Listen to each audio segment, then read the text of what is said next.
Get ready to sit back, relax, and unwind with me as we color and talk about creating calm and building financial success. Thank you for joining me right here in this quiet little corner of your day. You've done something gentle and kind for yourself just by arriving here. Today, we'll take some time to explore the connection between inner calm and financial well-being. They may seem like separate worlds, but they can actually support each other beautifully. Calm helps us make thoughtful, grounded decisions, and a few strong financial foundations in turn nurture a sense of ease within. So if you like, take a slow breath in and let it softly flow out. Let that small action signal the start of some space just for you. Let's begin with a soft anchor. Notice where your body touches the surface beneath you. The simple sense of contact, feet on the floor, back against a chair, can offer a quiet sense of being held, supported. You don't need to do anything or fix anything right now. Just allow yourself to notice and be with what's already here. Now, when it comes to the idea of financial success, there are often a lot of automatic reactions. Some people feel pressure, some feel shame, some get excited and then overwhelmed. Some go completely blank. If any of that is true for you, you're not alone. And it's okay. Just like we don't judge how a breeze feels on our skin, we don't judge the thoughts that show up. We can simply label them, give them a gentle mental name, like planning, worrying, judging, or even just thinking. Labeling our thoughts can give us a little space between the thought and our deeper self. It lets the mind take a step back, even for a moment. So, as we talk about creating calm and building supportive money habits, you have full permission to notice what thoughts arise, lightly label them, and then let them float by like clouds in a soft sky. Let's begin with something simple. We'll start with calm. Why calm? Because calm, this grounded, intentional state of awareness, creates a more open, spacious landscape for decision-making. When stress is high, our thinking narrows. We focus only on the immediate fire. But when we feel regulated and soothed, we can see more choices, more paths forward. Start there with noticing your own patterns. What kinds of money moments make you feel tense or calm? What stories does your inner voice tell you about money? Just noticing this is already a form of clarity. Now, financial success doesn't need to be tied to perfection. It doesn't need to mean wealth that others define.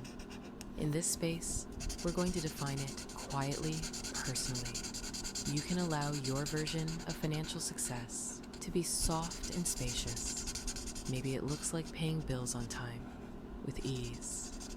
Maybe it's knowing what's in your accounts without dread.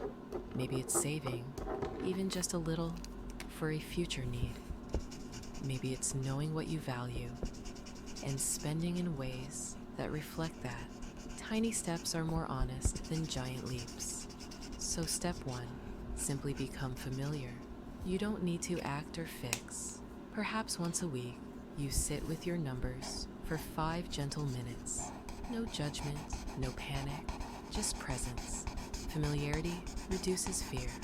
This is where we can introduce the 5% rule, one of our gentle techniques, especially helpful when we feel stuck or discouraged. The 5% rule invites us to shift by the tiniest, most achievable amount, just 5%. So if organizing finances feels hard right now, what would a 5% shift toward care look like? Would it mean checking a bank balance without avoiding it?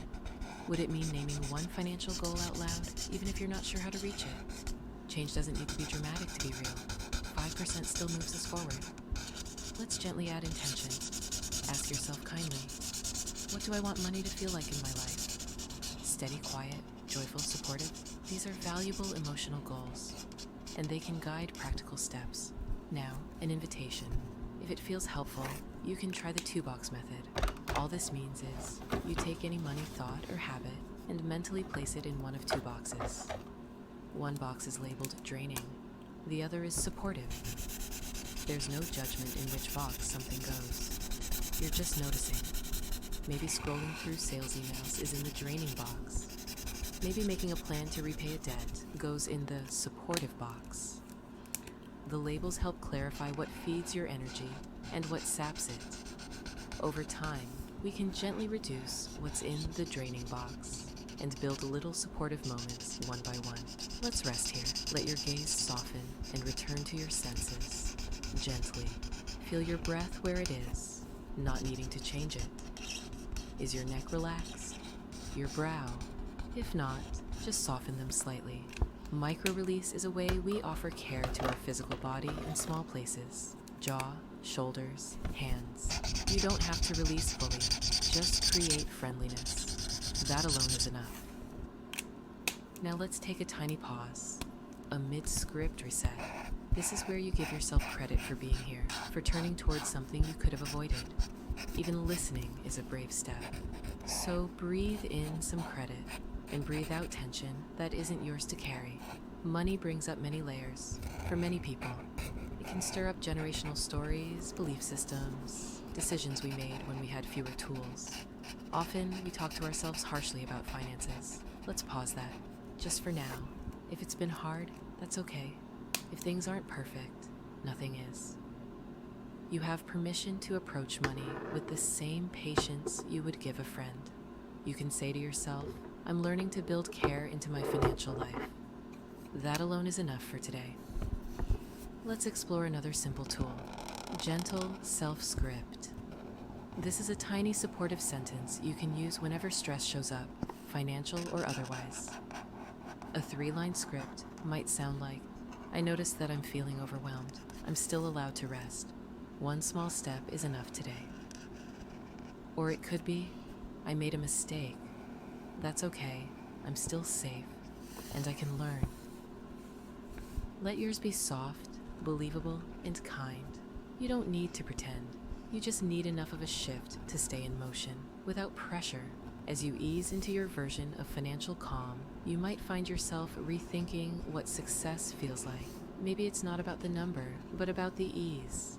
Maybe it's tied to agency, the sense that you are steering your own ship, slowly, gradually, at your own pace. That is powerful success. If you've struggled in the past,